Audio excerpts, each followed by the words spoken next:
Are you a podcaster? Maybe you've got that big idea and you're looking for a network to join. The multi-award-winning Ozcast Network can get your content to eyes and ears all over the world. Join now for the first month free, and you could be featuring this sound at the beginning of your podcast. Ozcast. Simply head to ozcastnetwork.com for details. Welcome to Hong Kong Confidential. I'm Jules Hannaford and I'm your host. I'm an Australian woman and I've been living in Hong Kong for 17 years. I'm a mother and a teacher, and I want to share my wisdom and the wisdom of others with you. Thanks for joining us, and I hope you enjoy the show. From life on a farm in rural Australia, where wide open spaces made a young woman yearn to know what was beyond her country town. She moved to the city, became a mother, and found her dream career which took her across the world. But still, something was missing. In her search for love, she traveled far, trusted deeply.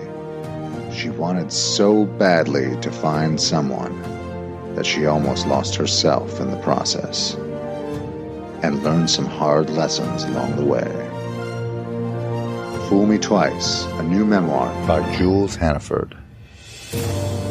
Available August 20th on Amazon.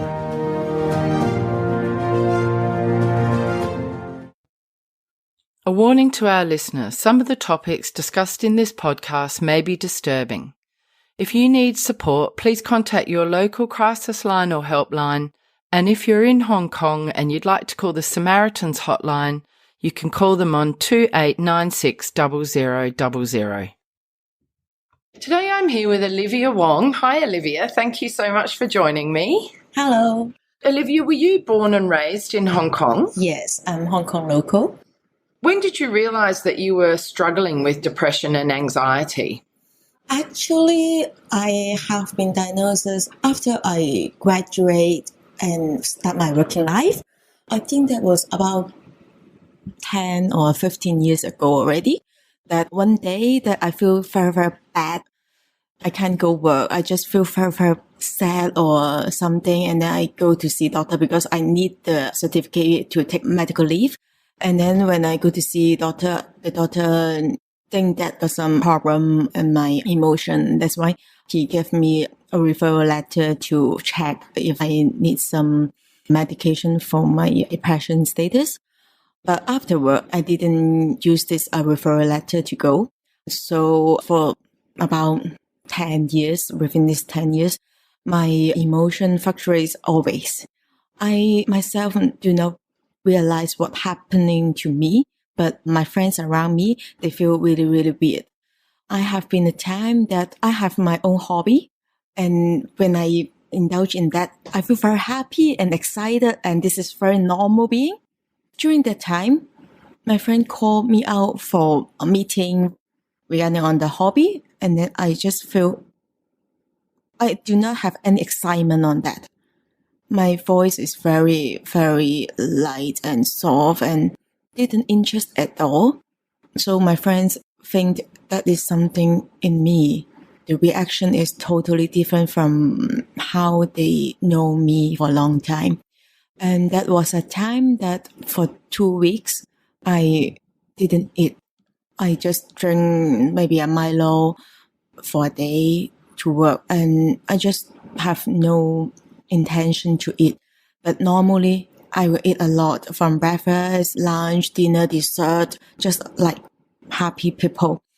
That time, my weight lost about 20 pounds. Wow, that's a lot. Yeah, so I also think there is something inside me that is not right, but I'm not too sure what it is.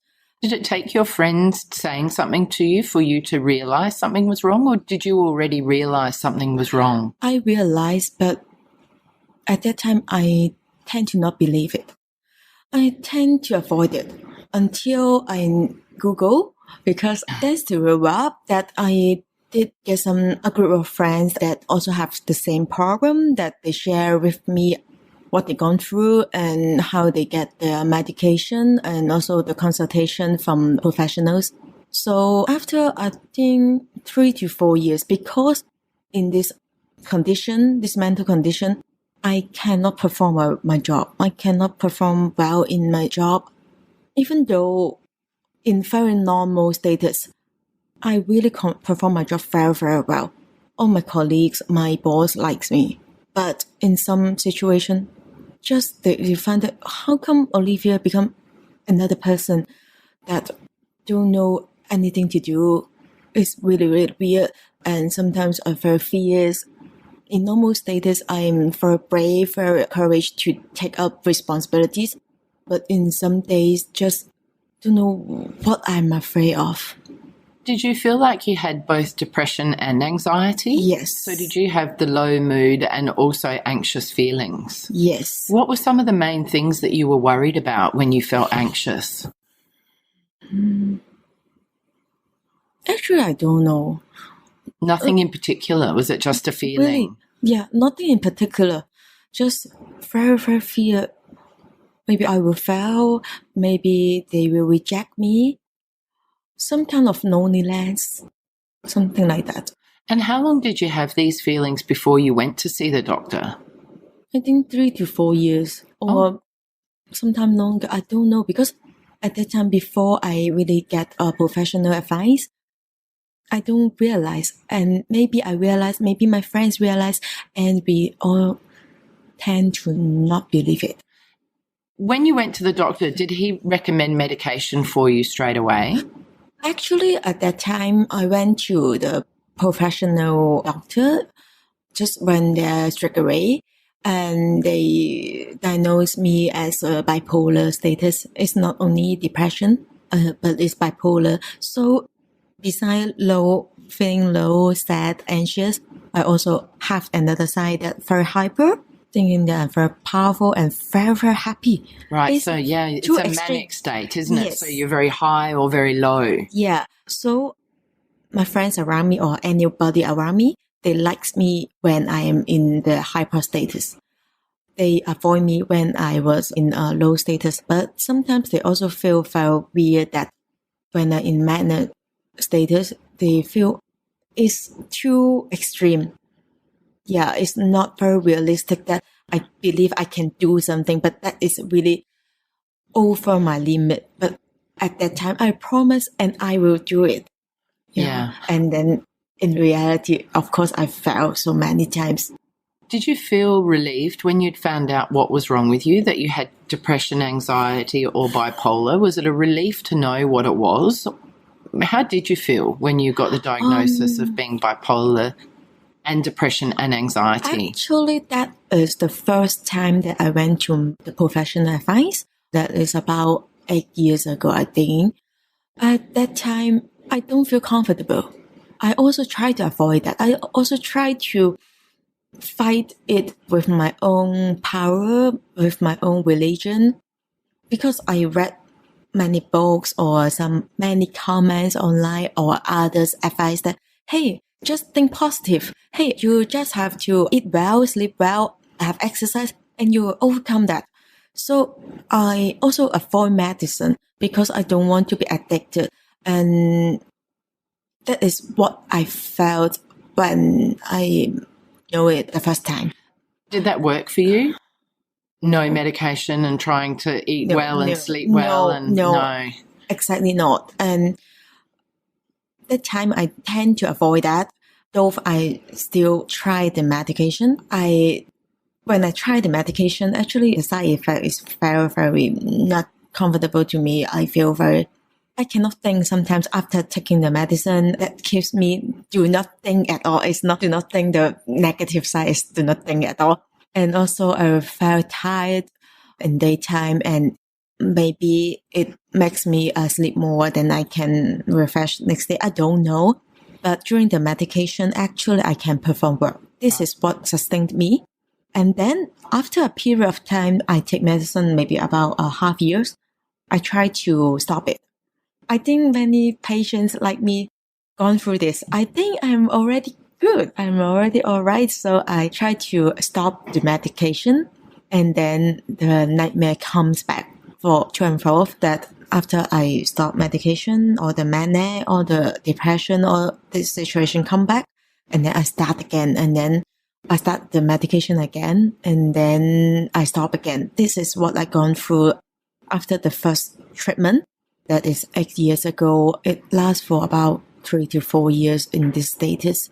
And after which, I totally quit that. I totally quit the medication. I totally quit to see the doctor because I found that it's no use for me. Even though when you went off the medication, your bipolar behaviour came back and the depression came back and then you went back on the medication, Yes. you still decided to quit altogether, did you? Yes. And what happened when you stopped completely? Nightmares come back on and off. That's why I think 2 years ago, yes, from that time, I think it's about 5 years ago that I totally quit this medication. And this kind of manic still go on and off. And I tried to go to some natural therapy. Okay. What sort of natural therapies did you try? Like Reiki, like some kind of natural crystal, like some kind of aromatherapy? Yes, some kind of that. Did you try meditation and yoga and things? Yes, I did try all of that. And did it help at all? In a short period of time. Right.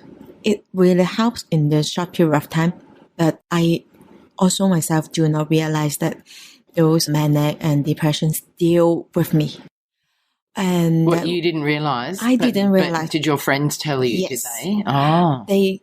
My close friend, they keep suggest me to keep the medication is really better for me, but I also avoid that until there was one day I went to medication for my cold. I have cold and flu. And then I don't know why the doctor realized that I got something in my emotion, in my some kind of depression status. And he suggested me to try medical therapy. And that time I was thinking, because I was avoiding that I still in that situation. And that doctor realized that I am in that situation.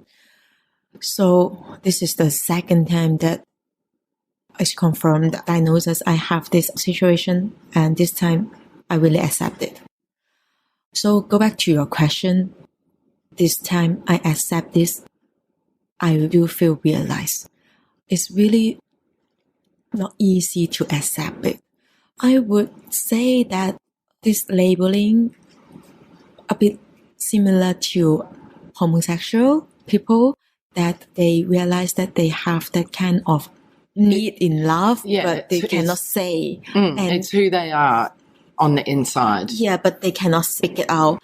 And to me, it is also the same thing. Because with my close friends, they really accept who I am. They really accept that I need medication.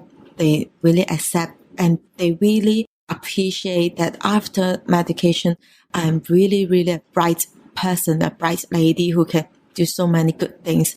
But for those who don't understand what is depression, they will still convince me, give up the medication. I'm not that bad. Just think positive. Just don't believe I am a bipolar person and I will be well. So it's not that easy though, is it? It's not that simple. That is the reason that I avoid telling people. And I also get advice from ex-colleague that is not so close with me, that he told me that actually you shouldn't let others know that you are in that mental situation. It's not good for you. Do you know why he said that? Or why he believes that? He explained to me that he is a senior. He explained to me that for those bosses or others that they know you are in this situation, when they consider to promote you, they will have concern. That is his view. Right. And unfortunately, in some cases, he's right, isn't he? Although we're learning more about mental health issues, but in some cases, it's not true. And people don't judge. But his advice really make me feeling bad. And because that time is already the time that I accept my status and I would like to others know so that they will know why suddenly I feel so sad. It's not that I want their comfort. I don't need anything that they talk to me. Hey, Olivia, don't be sad. Hey, it will be good. I don't need to listen any of things. But I know I need something that can let me be going back to a normal status so that I can calm myself down. But that's why I want others to know. Yeah, But- the more we talk about it, the more people will have an understanding Yeah, about but mental health issues, won't they? maybe for those seniors, they have quite traditional thought. That's why he gave me that kind of advice. But it really interrupt me, make me feel bad, and I was criticize myself. Is it that I'm wrong to share my status? Is this not right for me to talk about that? Do you really believe that, though? I don't know. Till now, I don't know. That's why I prefer not to talk about my family, because they are the one that refuse to believe it the most. Oh, right. Yeah. Is that anything to do with your culture, do you think? And do you feel like mental health issues aren't widely talked about or aren't very accepted in Chinese culture? No. No. Even though in Hong Kong it seems like a very open-minded city, it is not. And people around me still avoid this topic. Yeah. And why do you think that is? I don't know, but what I feel about them is they believe in the power that they can overcome any negativities. So they just convince me to see the sun, see the bright side, think of positivity things. But for me, yes, I do like all the positivity things. I like some bath. I like those in the power saying, like the book Secret, they teach us how to think in positive, that kind of things. But in some condition, sometimes that I understand that I know it, but I cannot control myself to think all the negative. Those negative thoughts or those emotions just came. I experienced so many times that I just want to cry. And I keep asking myself why I'm crying, why I'm so sad. I cannot find the core reason. I don't know. And most of us experience the same, that we try to commit suicide. For normal people, when they talk about hurting themselves, committing suicide, they will naturally avoid it. They don't dare to think about it at all. For us, for me, I experienced so many times that I just jaywalk the road. I hope that there is a car coming to hit me. So many times already. I want to jump from the window so many times already. I try to make accidents on myself already, like eating something that shouldn't be eaten. Just I don't know why I'm so lucky still here. You've tried to commit suicide many, many times. Yeah, but it's just no reason doing that. Maybe at the time, just feel so sad. Yeah. Yeah. I'm so sorry that you felt like that. And I think that there is help available, and definitely it seems that taking the medication is a good thing for you, that it helps you feel better. Do you feel like your suicidal thoughts happen more often because of the fact that in your culture mental health issues are not really No, it's not related to. Okay. It's just my inner emotion. Yeah. Just wanting to give up. Is it sick of feeling terrible?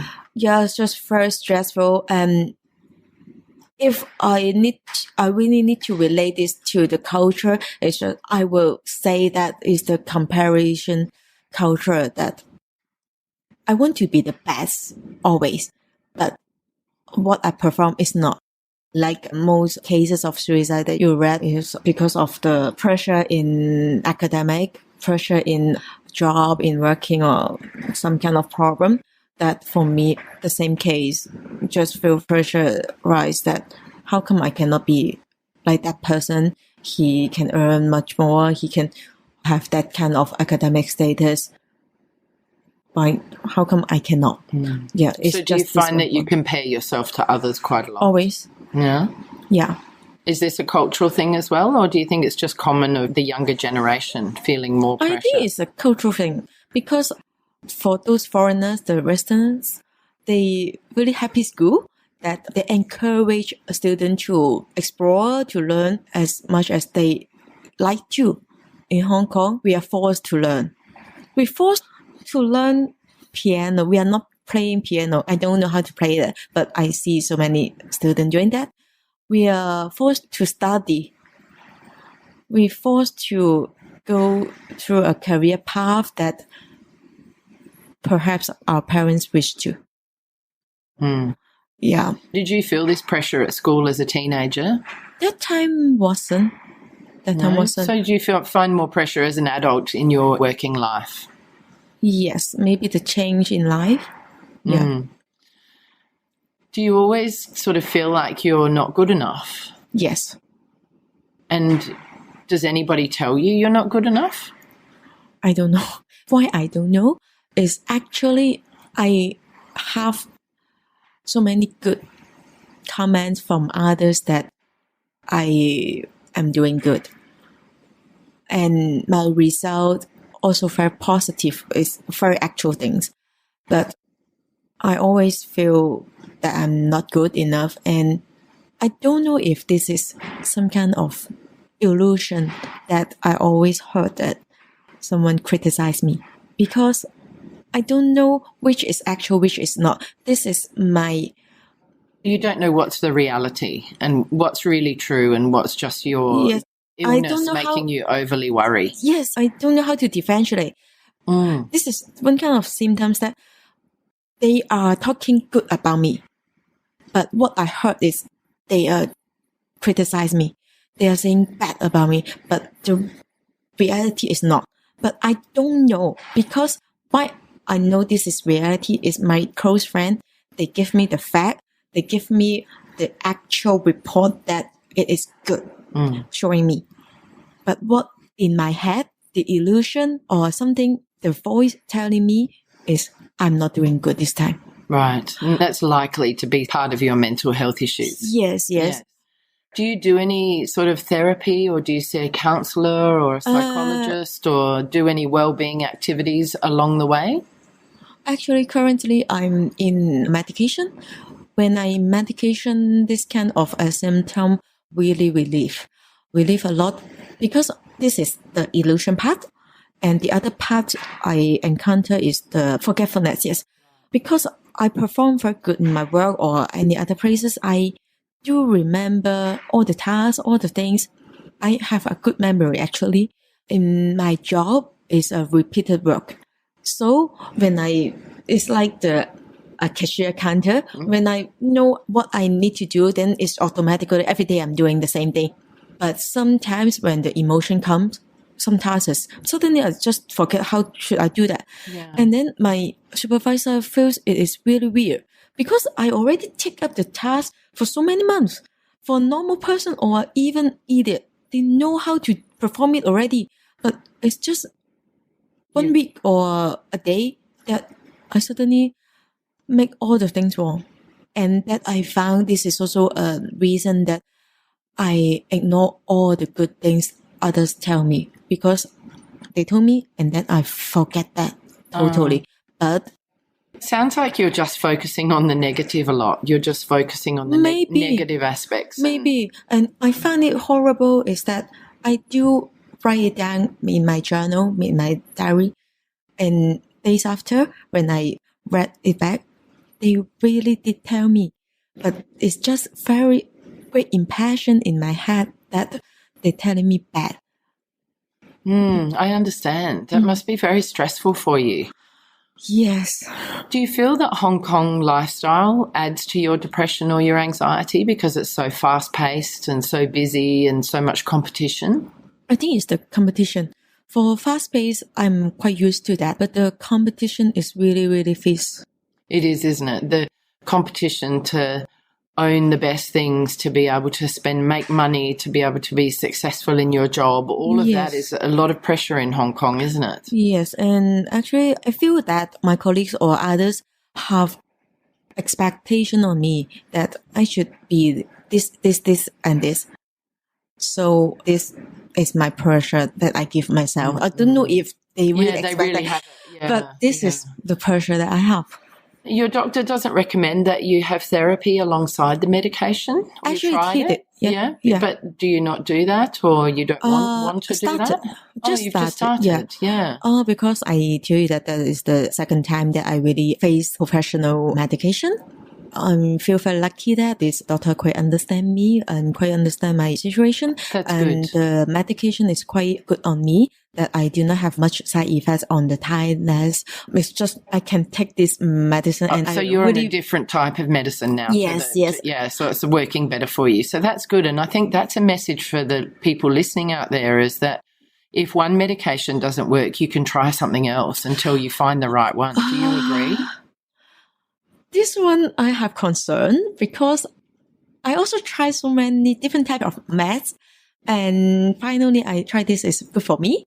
But I know some patients did try so many different kinds of medication, but still not on the good track. So I do have concern, and I'm not too sure if those doctors, they will have all kinds of this med or not, because like the hospital, the government operates when the hospitals, the medication they can offer is limited compared to the private doctor.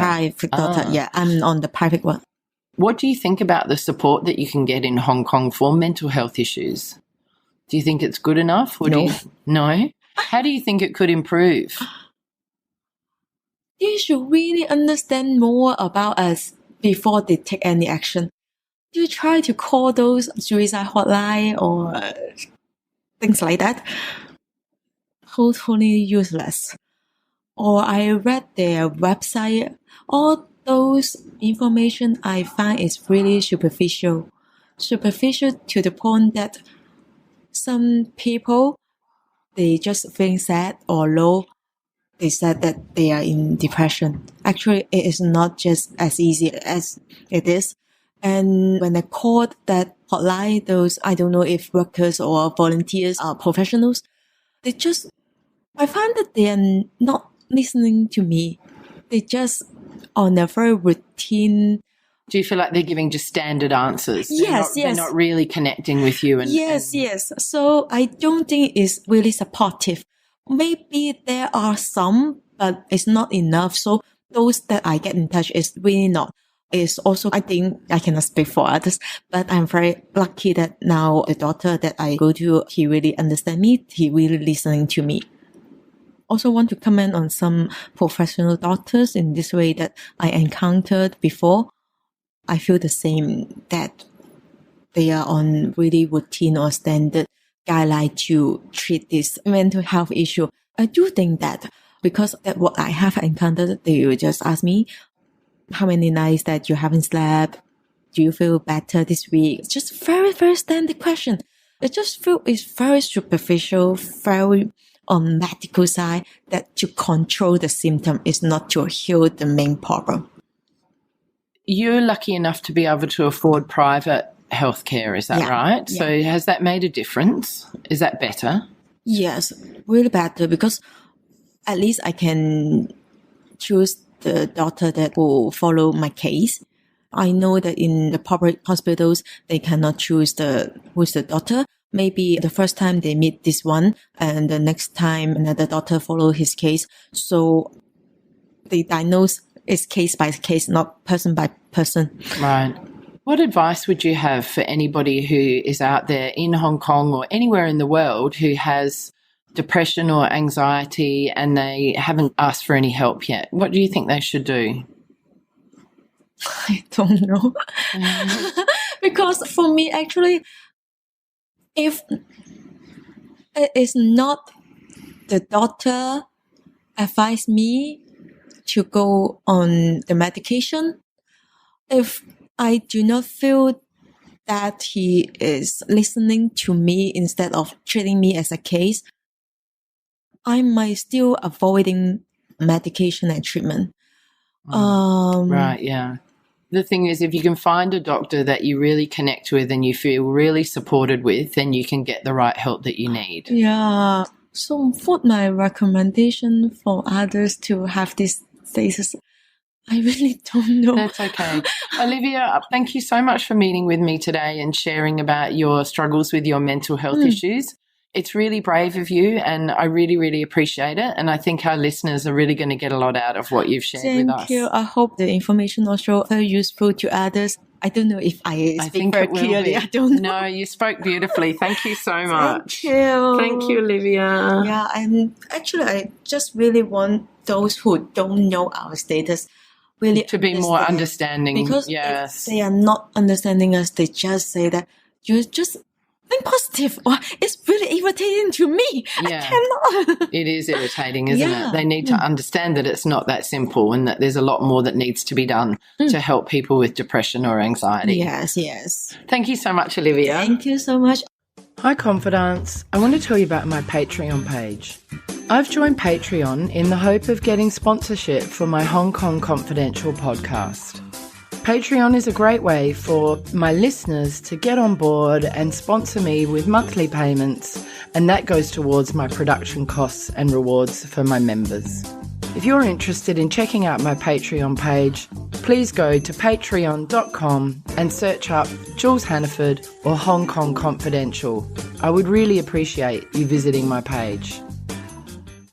So that brings us to the end of another Hong Kong Confidential podcast. I'm Jules Hannaford. Thanks for joining me, and I hope you'll be with us again next week. If you enjoyed today's show, please can you go to iTunes to rate and review us? We would really appreciate your feedback. Email me at juliehannaford@hotmail.com if you would like to comment on this podcast or if you have any ideas that you would like to share. You can also hit me up on Twitter at Jules Hannaford. Also, check out my Facebook page at Hong Kong Confidential. I'd love to hear from you. Are you a podcaster? Maybe you've got that big idea and you're looking for a network to join. The multi-award-winning Ozcast Network can get your content to eyes and ears all over the world. Join now for the first month free, and you could be featuring this sound at the beginning of your podcast. Ozcast. Simply head to ozcastnetwork.com for details.